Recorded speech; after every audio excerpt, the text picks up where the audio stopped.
হিঙ্গলগঞ্জের হেমনগর বাজার এলাকার ঘটনা। এলাকার তৃণমূলের নেতা বাবু বৈদ্য, দেবব্রত বৈদ্য, একটি সরকারি খাস জায়গার উপরে দোতলা বিল্ডিং করে। এলাকার মানুষের অভিযোগ, ওই বিল্ডিংয়ের একটি ঘরে বেআইনি অস্ত্রশস্ত্র মজুত করা আছে। যে অস্ত্র দিয়ে মানুষকে ভয় দেখানো হতো বা মানুষের ওপর আঘাত হানা হতো। বিজেপি ক্ষমতায় আসার পর এই বাবু বৈদ্য এলাকায় ছাড়া। তার সেই অবৈধ নির্মিত বিল্ডিংটি তালা বন্ধ করে আছে। এলাকার মানুষের অভিযোগের ভিত্তিতে সেই বিল্ডিংয়ের নিজের তলার ঘরের শাটার ভাঙতে যায় এলাকার মানুষ এবং হেমনগর থানার পুলিশ। কিন্তু সেই সময় কোনো মতেই তালা ভাঙতে পারেনি পুলিশ এবং এলাকার মানুষ। এরপর ঘটনাস্থলে উপস্থিত হয় হিঙ্গলগঞ্জের বিধায়ক রেখা পাত্র এবং হাসনাবাদের এসডিপিও।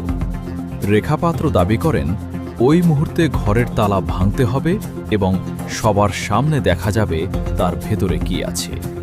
কিন্তু তালা ভাঙতে না পারায় রেখা পাত্রের সাথে পুলিশের বচসা শুরু। তখন ওখানে কেন পারবে না? আর ওটা পিডাব্লিউ জায়গা, সরকারি জায়গা। সেটা আমি তো প্রমাণ করতে, আমি জমির লোক। আরে জমির লোক নয় তো উনি কি করে পারবে তাহলে? উনি কেন পারবেন? তাহলে আমি বাধা দিচ্ছেন কেন?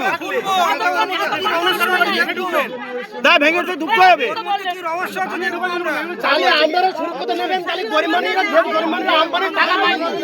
টাকা পাচ্ছে তারপরে আপনারা নেন না। গরিব মানুষ প্রশাসনের সঙ্গে আপনারা একটা কথা কেন? দেখুন, এখানে বাবু বৌদির নেতৃত্বে এখানে কোর্ট বসে, যে সামনে পিডাব্লিউর একটা জায়গা, খাট জায়গা, সেই জায়গা দখল করে সেখানে দুতলা দোকান দিয়েছে। ওপরের তলায় কার মুন্ডু কেটে ফুটবল খেলবে, কার স্ত্রীকে কখন তুলে আনবে, কার বাগান গিয়ে কার কলা গাছ কাটবে, কার বা ক্ষেত ক্ষেত খামার নষ্ট করবে, সেই সব প্ল্যানিং হতো ওপরে, তার লিস্ট হতো ওপরে। আর নিচে হতো লাঠি চাষ। যত কর্মীদের, যত টোটো চালক, ভ্যান চালক, যারা ওদের কথা না শুনতো তাদেরকে তুলে নিয়ে ওখানে মারা হতো। ওর ভিতরে বেআইনি অস্ত্র থেকে নিয়ে লাঠি ছোটা ভর্তি আছে ওই ঘরটার ভেতরে। আজকের পুলিশ প্রশাসন এই বাবুবদ্দির আজকের নেতৃত্ব দিয়েছে এই পুলিশ প্রশাসন, এবং হাসনাবাদ এসডিপিও পর্যন্ত ওনার নেতৃত্ব দিয়েছে। আজকে হাসনাবাদ এসডিপিও এসে ওনার স্ত্রীকে শেল্টার দিতে চলে এসছে, নিরাপত্তা দিতে চলে এসছে। একদম এখানে এই হেমনগর কোস্টাল থানার যে বড়বাবু, উনি বলে দিলেন যে আপনারা চান আমরা এখান থেকে থানার থেকে আমরা স্টাফেদের পাঠাচ্ছি, কনস্টেবল এবং স্টাফেদের পাঠাচ্ছি, তালা খুলুন কিংবা ভাঙুন, আপনারা যান বলে পাঠিয়ে দিয়ে আজকে এখন মেজবাবু এসে তালা ভাঙছে। হাসনাবাদ থানার এসডিপি এসে বলছে তালা ভাঙচুর করে বেআইনি। বেআইনি কী করে হয়? যেখানে বড়বাবু যেখানে রায় দিয়ে দিলেন, বড়বাবু যেখানে ভাঙার নিদান দিলেন, সেখানে কি করে বেআইনি হয়? গতকাল আমাদের একটা ছেলের অ্যারেস্ট করে নিয়ে আসলো। আমাদের ছেলেরা জামিন করানোর জন্য এসে জিজ্ঞাসা করছে কেন তার জামার কলার ধরে গাড়িতে তুলছে একটা কনস্টেবল। আপনারা এখন কি পদক্ষেপ নেবেন? আমরা এখানে সমস্ত মায়েরা এবং ভাইয়েরা সবাই উপস্থিত হয়েছে। যার যার কমপ্লেন আছে 2021 সাল থেকে যে অত্যাচার হয়েছে, যার কাছে যে ভিডিও ফুটেজ এবং ঘর ভাঙা, ঘরে আগুন দেওয়া, মহিলাদের লাথি মারা এবং মহিলাদের তুলে নিয়ে এসে পার্টি অফিস লতানি করা, প্রত্যেক মা বোনেরা ওনাদের নামে বাবুবদ্দির নামে স্টেপ বাই স্টেপ ওর নামে কমপ্লেন করবে। এবং ওনার স্ত্রী যেভাবে নোংরা যে ভাষা প্রয়োগ করেছেন, ওনার বিরুদ্ধেও এই হেমনগর যত মা বোনেরা আছে সবাই লিগাল স্টেপ নেবে। ওটাই বাবুবদ্দি দোকানবদ্দি গুন্ডারা দোকানপাট সব বন্ধ করে, জুলুম করে, লাখ লাখ তো ঘুষ খায়, তোলে, বিরাট বদমাই থাকতে দেবো না। আগে যে 34 বছর এরকম ছিল না, 15 বছরের বেশি হয়েছে, তাই তো? 15 বছর কেন? 15 বছর 3 গুণ হয়েছে, 34 বছর হচ্ছে, 3 গুণ হয়েছে।